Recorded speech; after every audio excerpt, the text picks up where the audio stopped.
Good afternoon. Welcome to doctors time. Thyroid గ్రంథి మెడ ప్రాంతంలో కంఠముడి కింద ఉండే ఒక గ్రంథి. ఇది సీతాకొక చిలుక రెక్క రూపంలో శ్వాసనాళానికి ఇరుపక్కలా ఉంటుంది.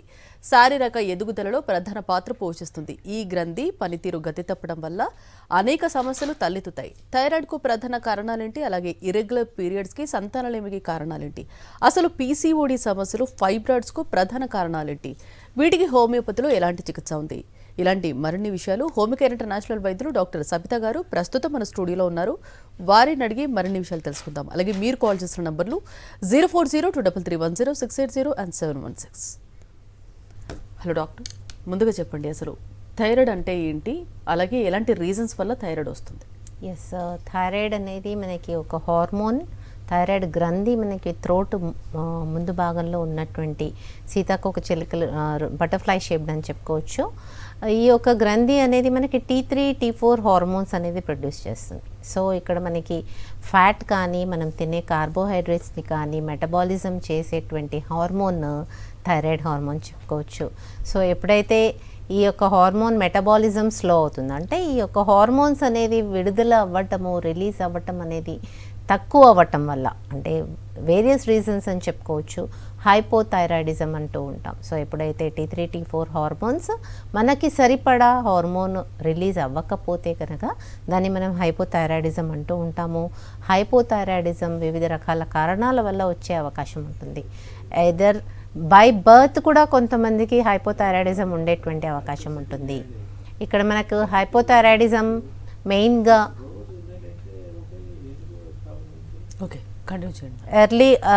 ఎర్లీ బర్త్లో కూడా, అంటే బార్న్ అయినటువంటి చైల్డ్లో కూడా హైపోథైరాయిడిజం ఉండే అవకాశం ఉంటుంది. ఇక్కడ మీకు బై బర్త్లోనే థైరాయిడ్ హార్మోన్ పూర్తిగా రిలీజ్ అవ్వకపోవటము, లేదా థైరాయిడ్ గ్రంథి అనేది లేకపోవటం అనేది కూడా మనం చెప్పుకోవచ్చు. సో ఈ యొక్క హార్మోన్ అనేది రిలీజ్ చేసేటువంటి హార్మోన్స్ లేకపోవటం వల్ల, ఒక ఎర్లీ స్టేజెస్లో తెలుసుకోలేకపోవటం వల్ల కూడా కొన్ని ప్రాబ్లమ్స్ వచ్చేటువంటి అవకాశం ఉంటుంది. ఇక్కడ మెయిన్గా ఎర్లీ బర్త్లో వచ్చినటువంటి హైపోథైరాయిడిజం కంటే కూడా ఎర్లీ స్టేజెస్, అంటే 10 years లోపల వచ్చినటువంటి కేసెస్ కూడా కనిపిస్తూ ఉంటాయి మనకి. ఇక్కడ మెయిన్గా థైరాయిడ్ గ్రంథి అనేది హార్మోన్స్ ప్రొడ్యూస్ చేయకపోవడం, T3, T4 అనేది చాలా ఎక్కువ మందిలో కనిపిస్తుంటుంది. ఇది హషిమోటోస్ థైరాయిడైటిస్, ఒక ఆటో ఇమ్యూన్ డిసార్డర్ అని చెప్పుకోవచ్చు. ఈ ఆటో ఇమ్యూన్ డిసార్డర్లో హైపోథైరాయిడిజం కనిపించే అవకాశం ఉంటుంది. అలాగే కొంతమందికి థైరాయిడైటిస్, అంటే ఇన్ఫెక్షన్ ఆఫ్ థైరాయిడ్ గ్లాండ్ వల్ల ఈ యొక్క హార్మోన్స్ అనేది సడన్ సర్జ్, అంటే సడన్ రైజ్ అనేది చెప్పుకోవచ్చు. ఈ యొక్క T3, T4 hormones sudden rise అవ్వటం వల్ల ఈ యొక్క హైపర్ థైరాయిడిజం లెవెల్స్కి వెళ్ళిపోవటం, సడన్గా మళ్ళీ దానికి ట్రీట్మెంట్ తీసుకోవటం వల్ల హైపోథైరాయిడిజం డిటెక్ట్ అవ్వటం, ఇవి మనకు చాలామందికి ఇలా ఉండే అవకాశం ఉంటూ ఉంటుంది. సో ఎర్లీ బార్న్ లేదా ఎర్లీ స్టేజెస్లో వచ్చినటువంటి హైపోథైరాయిడిజంని ఖచ్చితంగా ట్రీట్మెంట్ అనేది చాలా క్షుణ్ణంగా పరిశీలిస్తూ ఇవ్వాల్సినటువంటి అవసరం ఉంటుంది. ఎర్లీ స్టేజెస్లో వచ్చినటువంటి హైపోథైరాయిడిజం వల్ల ప్యూబర్టీ చేంజెస్, గ్రోత్ హ్యాంపరింగ్, అంటే చైల్డ్ సరిగ్గా పెరగలేకపోవటం, అంటే వాళ్ళ యొక్క హైట్ పెరగలేకపోవడము, అలాగే చాలా వెయిట్ గెయిన్ అవ్వటం అనేది కనిపిస్తూ ఉంటుంది పిల్లలలో కూడా. అలాగే ప్యూబర్టీ చేంజెస్ కూడా అందరిలాగా ఈజీగా హార్మోనల్ ఇంబ్యాలెన్సెస్ వల్ల వేరియస్ ప్రాబ్లమ్స్ కూడా వచ్చేటువంటి అవకాశం ఉంటుంది. సో ఇలాంటి కండిషన్స్లో ఇమీడియట్గా ట్రీట్మెంట్ అవసరం అనేది చాలా ఉంటుంది. ఒకవేళ ఇది నెగ్లెక్ట్ చేసినట్టయితే కనుక, ఈ కండిషన్ని నెగ్లెక్ట్ చేసినట్టయితే కనుక వచ్చేటువంటి కాంప్లికేషన్స్ అనేది కూడా చాలా సివియర్గా ఉండే అవకాశం ఉంటుంది. కొంతమందికి న్యూరలాజికల్ ప్రాబ్లమ్స్ వచ్చేటువంటి అవకాశం ఉంటుంది, డిప్రెషన్ వచ్చేటువంటి అవకాశం ఉంటుంది. Not only growth hampering, anaemia, ఇలాంటి సివియర్ కాంప్లికేషన్స్ కూడా కనిపించేటువంటి కేసెస్ మనం చాలా చూస్తున్నాం.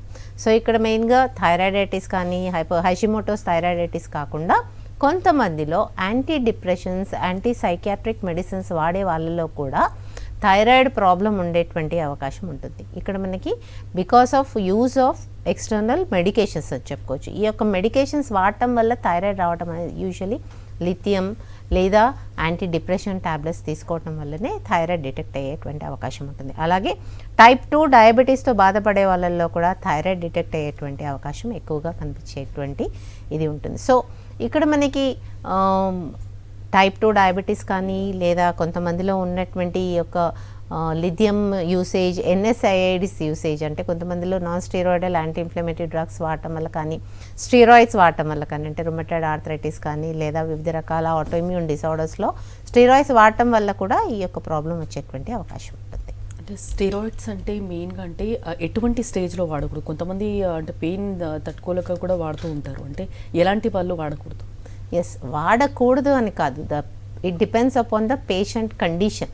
ఇక్కడ మనకి మెయిన్గా రుమటైడ్ ఆర్థరైటిస్ సివియర్ కండిషన్లో తప్పనిసరి పరిస్థితులలో స్టెరాయిడ్స్ వాడాల్సినటువంటి అవసరం ఉంటుంది. ఇక్కడ మనకి మెయిన్గా ఈ యొక్క స్టెరాయిడ్ వాడటం వల్లనే థైరాయిడ్ వచ్చినట్టయితే కనుక ఖచ్చితంగా థైరాయిడ్ హార్మోన్స్ కూడా రెగ్యులేట్ చేసుకోవాల్సినటువంటి అవసరం ఉంటుంది. ఇక్కడ మెయిన్గా కొలెస్ట్రాల్స్ కానివ్వండి పెరగటము, లేదా బికాస్ కార్బోహైడ్రేట్ ఫ్యాట్ మెటబాలిజం అనేది ఎక్కువగా డిస్టర్బ్ అయినందువల్ల కొలెస్ట్రాల్స్ పెరిగిపోవడము, ఫ్యూచర్లో హార్ట్ ప్రాబ్లమ్స్ రావటం అనేది మనకు హైపోథైరాయిడ్ ఫ్లక్చుయేషన్స్లోనే కనిపించేటువంటి అవకాశం ఉంటుంది.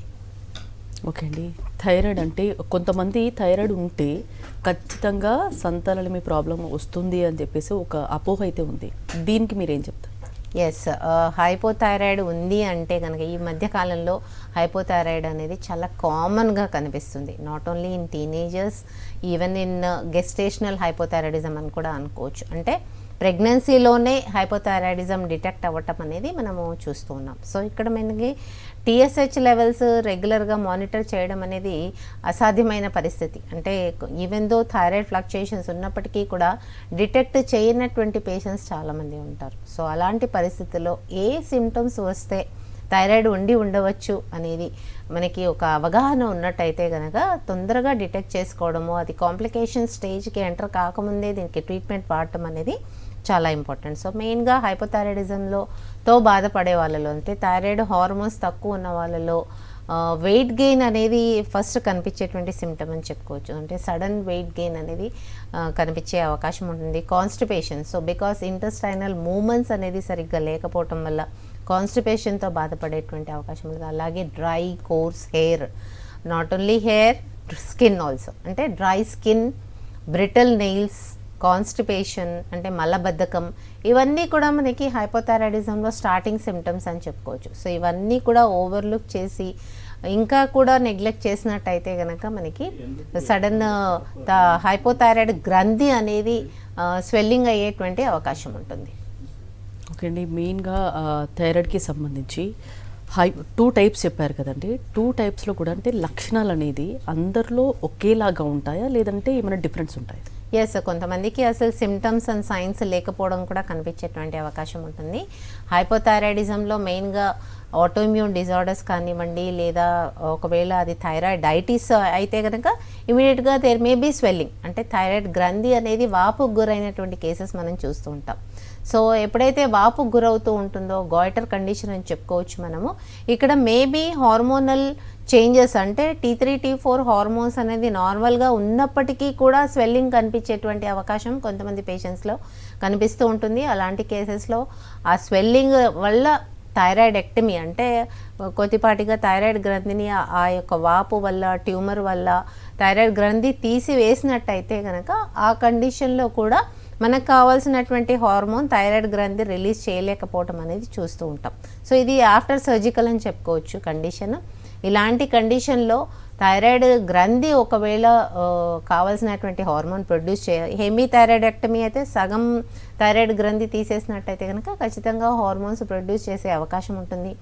టోటల్ థైరాయిడెక్టమీ కూడా చేసినటువంటి కేసెస్ ఉంటాయి కొన్ని. అలాంటివి ఖచ్చితంగా అవుట్ సైడ్ నుంచి హార్మోన్ తీసుకోవాల్సినటువంటి అవసరం ఉంటుంది. సో ఇక్కడ మనకి హైపోథైరాయిడిజంతో బాధపడే వాళ్ళు అదే చెప్తున్నాను, హషిమోటోస్ థైరాయిడైటిస్ ఆటోఇమ్యూన్ డిసార్డర్ని ఖచ్చితంగా హోమియోపతిక్ కాన్స్టిట్యూషనల్ ట్రీట్మెంట్తో నార్మల్కి తీసుకొచ్చేటువంటి అవకాశం ఉంటుంది. అలాగే థైరాయిడైటిస్, గాయిటర్ ఇలాంటి కండిషన్స్ అన్నీ కూడా హోమియోపతిక్ కాన్స్టిట్యూషనల్ ట్రీట్మెంట్తోని నార్మల్కి తీసుకొచ్చేటువంటి అవకాశం ఉంటుంది. బట్ ఎర్లీ స్టేజెస్లో కనుక్కొని ఎర్లీ స్టేజెస్లో ఒకవేళ ట్రీట్మెంట్ స్టార్ట్ చేసినట్టయితే కనుక టోటల్గా నార్మల్కి తీసుకొచ్చేటువంటి కేసెస్ ఎక్కువగా ఉంటాయి. అలాగే ఇంతకుముందు మాట్లాడుకున్నట్టు హైపోథైరాయిడిజం ఫ్లక్చుయేషన్స్తో ఇన్ఫర్టిలిటీ అంటే సంతానలేమితో బాధపడతారా? ఎస్, హైపోథైరాయిడిజం ఫ్లక్చుయేషన్స్ ఉండటం వల్ల ఈవెన్ ఇన్ ప్రెగ్నెన్సీ కండిషన్లో కూడా ఒకవేళ థైరాయిడ్ గ్రంథి సరిపడా ఉత్పత్తి అవ్వనట్లయితే గనక బిడ్డ ఎదుగుదల అనేది లేకపోవడం అనేది గమనిస్తూ ఉంటాం. సో ఇక్కడ మనకి హైపోథైరాయిడ్ ఉన్నంత మాత్రాన వాళ్ళకి సంతానలేమి ఉంటుంది అని చెప్పుకోదు. హైపోథైరాయిడిజంని రెగ్యులేట్ చేసుకొని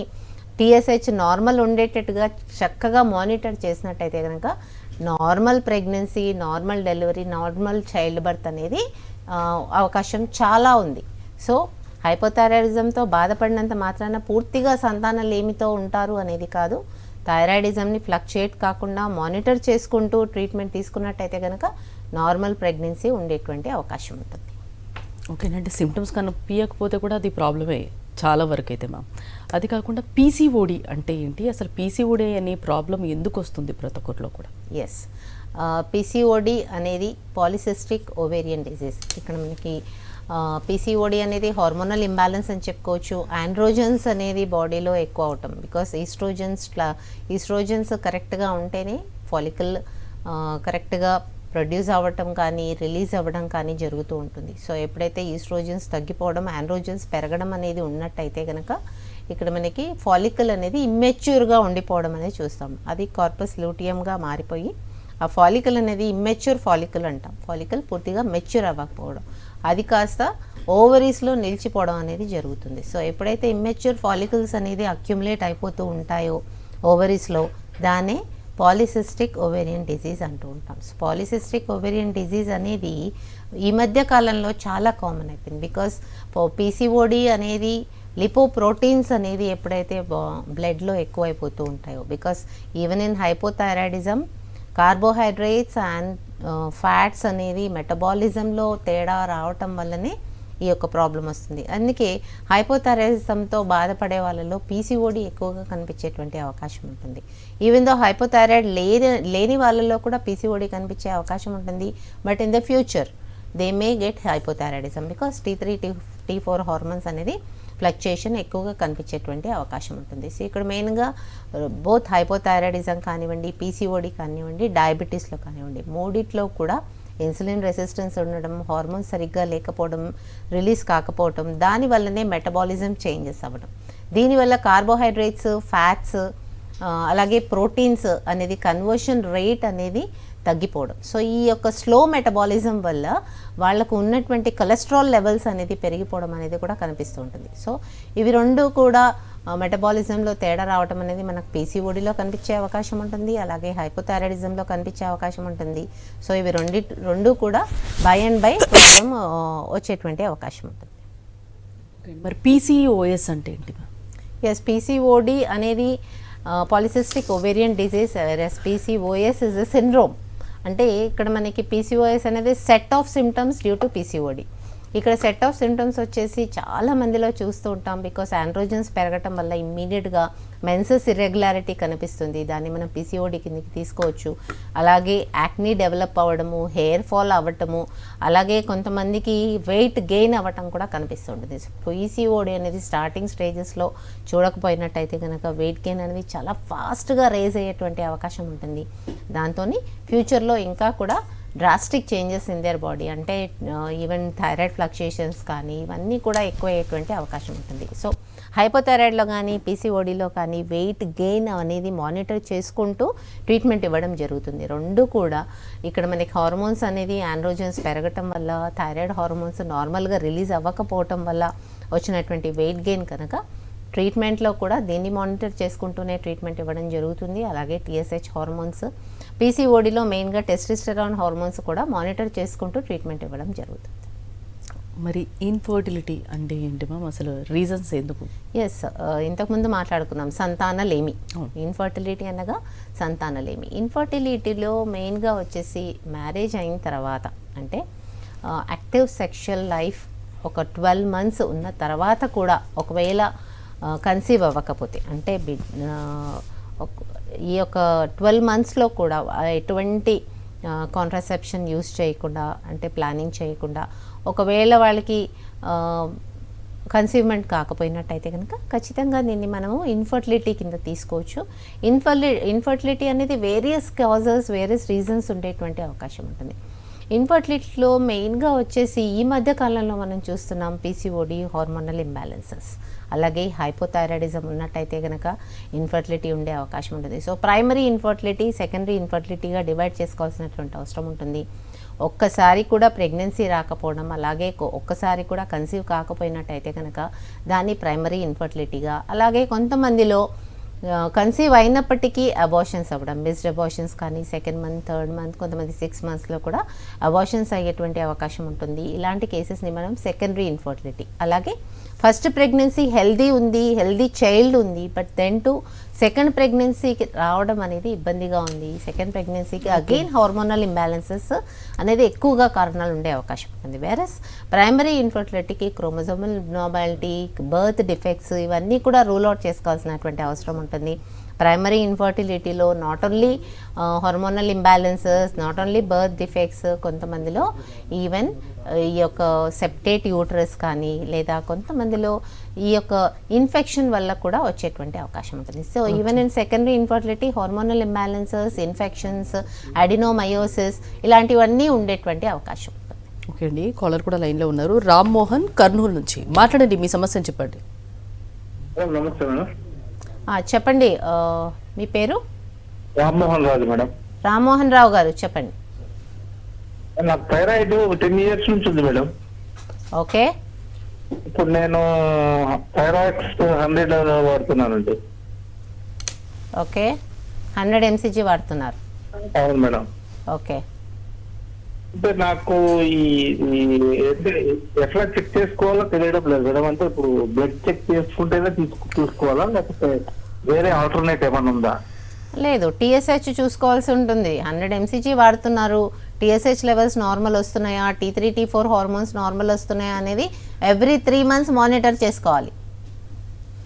ఓకే, వేరే ప్రాబ్లమ్స్ ఏమైనా ఉన్నాయా మీకు? వెయిట్ గెయిన్ కానీ, కాన్స్టిపేషన్ కానివ్వండి, లేదా కొలెస్ట్రాల్ లెవెల్స్, లిపిడ్ ప్రొఫైల్ కూడా చక్కగా చెక్ చేసుకుంటూ ఉండాలి. బికాస్ హైపోథైరాయిడ్ ఫ్లక్చుయేషన్స్లో కొలెస్ట్రాల్ లెవెల్స్ ఎక్కువగా వచ్చేటువంటి అవకాశం ఉంటుంది.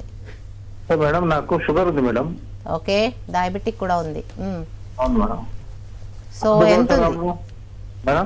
మీకు షుగర్ లెవెల్స్ ఎంత ఉంటున్నాయి? ఎంత టాబ్లెట్ వాడుతున్నారు మీరు?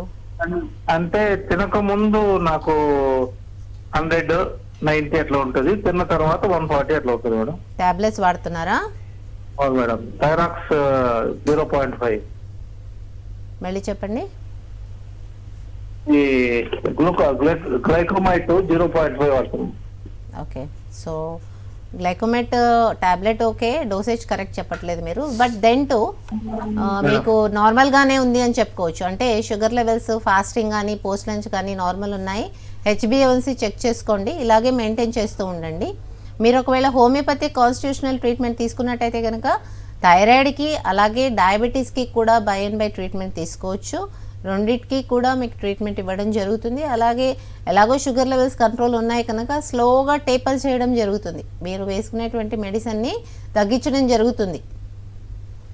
అలాగే థైరాయిడ్ ఫ్లక్చుయేషన్స్ కూడా ఉన్నట్టయితే కనుక మీరు చెప్తున్నారు 100 mcg వాడినప్పటికీ దాన్ని కూడా మీరు ఎవ్రీ 3 months టెస్ట్ చేస్తూ ఉండాలి. ఒకవేళ అది కంట్రోల్ లేకపోతే కనుక లిపిడ్స్ లెవెల్స్ అంటే కొలెస్ట్రాల్ లెవెల్స్ పెరిగేటువంటి అవకాశం ఉంటుంది. అలాగే డయాబెటీస్ కూడా, బికాస్ కొలెస్ట్రాల్ లెవెల్స్ ఒకవేళ ఎక్కువగా, ట్రైగ్లిజరైడ్స్ ఎక్కువ రోజులు మీకు ఎక్కువ ఉన్నట్టయితే కనుక షుగర్ లెవెల్స్ ఇమ్మీడియట్గా షూటప్ అయ్యేటువంటి అవకాశం ఉంటుంది. సో హైపోథైరాయిడ్ని కూడా చక్కగా మానిటర్ చేసుకోవాల్సినటువంటి అవసరం ఉంటుంది. ఓకే అండి, నెక్స్ట్ కాలర్ కూడా లైన్లో ఉన్నారు. మౌనిక కడప నుంచి మాట్లాడండి, మీ సమస్యను చెప్పండి.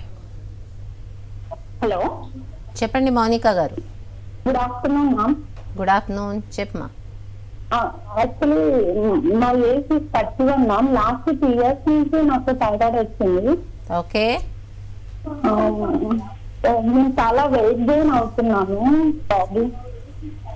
ఓకే, 2 years నుంచి. టీఎస్హెచ్ లెవెల్స్ ఎంత ఉన్నాయి? అది ఐ మీన్ లాస్ట్ 3 years దాకా 12.13 దాకా మ్యామ్. మళ్ళీ ఆఫ్టర్ 1 year తర్వాత నుంచి కంట్రోల్ లోనే ఉంది. ఎప్పుడు చెక్ చేస్తే నార్మల్ గానే ఉంటుంది. ఓకే, ఎంత వేస్తున్నారు టాబ్లెట్? 50 ఉంది మ్యామ్. ఎంత? 50 mg. 50 mcg. TSH నార్మల్ ఉంటుంది.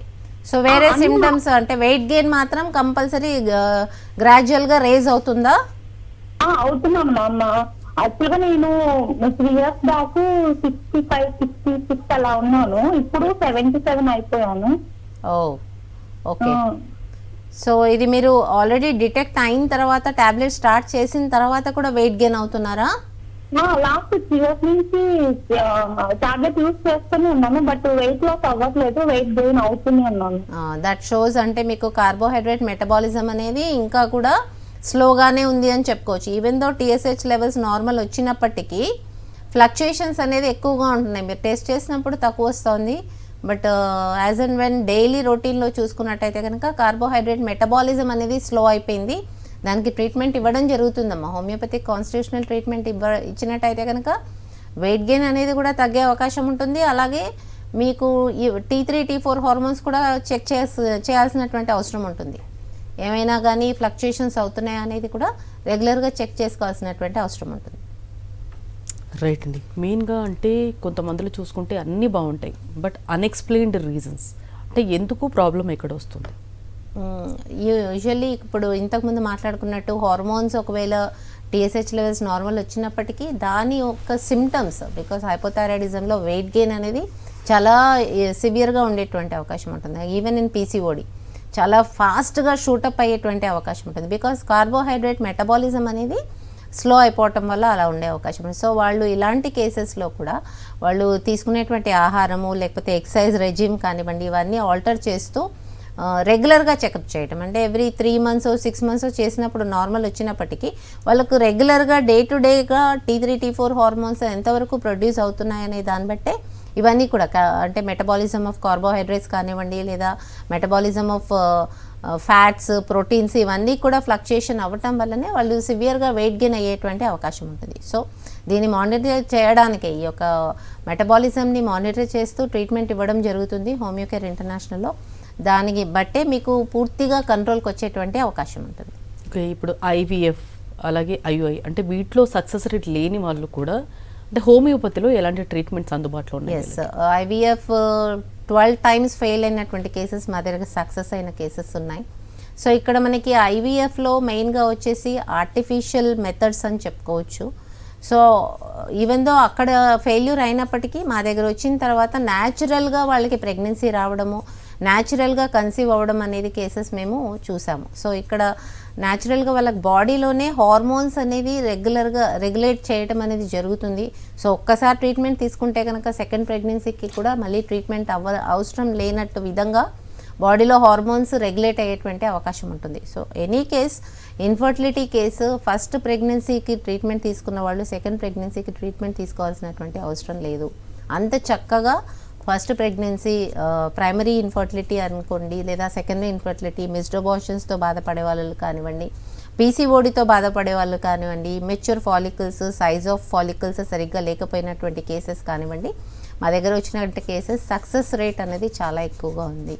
So even so until and unless అంటే బర్త్ డిఫెక్ట్స్, క్రోమోజోమల్ డిఫెక్ట్స్ కాకుండా PCODలో లేదా కొంతమందిలో హార్మోనల్ ఇంబ్యాలెన్సెస్లో ఉన్నటువంటి కేసెస్లో సక్సెస్ రేట్ అనేది చాలా ఎక్కువగా ఉన్నటువంటి హోమియోపతిక్ కాన్స్టిట్యూషనల్ ట్రీట్మెంట్ అనేది హోమియోకేర్ ఇంటర్నేషనల్లో లభ్యం ఉంది. ఈ యొక్క ట్రీట్మెంట్ అనేది మనకి సివియారిటీ ఆఫ్ కేస్ బట్టి అంటే ఎంతవరకు వాళ్ళకు ప్రాబ్లం ఉంది అనేది ఫస్టే అసెస్ చేసి చెప్పడం జరుగుతుంది. ఆ అసెస్ చేసిన తర్వాత ఇంత టైం పీరియడ్ పట్టే అవకాశం ఉంటుందనేసి ఒకవేళ PCOD, హైపోథైరాయిడ్ ఇలాంటి కాంప్లికేషన్స్ ఉన్నప్పటికీ న్యాచురల్గా ప్రెగ్నెన్సీ వచ్చే విధంగా ట్రీట్మెంట్ ఇవ్వడం జరుగుతుంది. ఓకే అండి, మెయిన్గా అంటే ఎగ్జామినేషన్ కానీ డయాగ్నోసిస్ కానీ వీటికి ఎలా చేస్తారు? ఎస్, ఇక్కడ మనకి హైపోథైరాయిడ్లో కానివ్వండి లేదా PCODలో కానివ్వండి సింపుల్ థైరాయిడ్ ప్రొఫైల్, మనకి T3, T4, TSH హార్మోన్స్ చూసుకున్నట్టయితే కనుక థైరాయిడ్ గ్రంథి పనితీరు మనకు తెలిసిపోయే అవకాశం ఉంటుంది. ఒకవేళ గాయిటర్ కానీ స్వెల్లింగ్ ఆఫ్ థైరాయిడ్ గ్లాండ్ ఉన్నట్టయితే కనుక ఇక్కడ మనకి అల్ట్రాసౌండ్ స్కాన్ థైరాయిడ్ గ్లాండ్ కావాల్సినటువంటి అవసరం ఉంటుంది. ఇక్కడ మనకి ట్యూమర్స్ ఉన్నాయా, అడినోపాస్ ఉన్నాయా లేదా ఓన్లీ ఇన్ఫెక్షన్ గాయిటర్ కండిషన్ ఉందా అనేది చెక్ చేసుకొని ట్రీట్మెంట్ ఇవ్వడం జరుగుతుంది. అలాగే ఒకవేళ ఇన్ఫర్టిలిటీ అయితే కనుక వివిధ రకాల పరీక్షలు అవసరం ఉంటుంది ప్రైమరీ ఇన్ఫర్టిలిటీలో. Simple ultrasound scan, regulation of hormones అనేది ఫస్ట్ చెక్ చేసుకుంటూ తర్వాత ఫాలికల్ సైజ్ రెగ్యులేట్ చేస్తూ ట్రీట్మెంట్ ఇవ్వడం జరుగుతుంది. ఓకే అండి, ఇన్ఫర్టిలిటీ గురించి, పీసీఓడి గురించి చాలా డీటెయిల్గా ఎక్స్ప్లెయిన్ చేశారండి. Thank you. ఇది ఇవాల్టి డాక్టర్స్ టైం.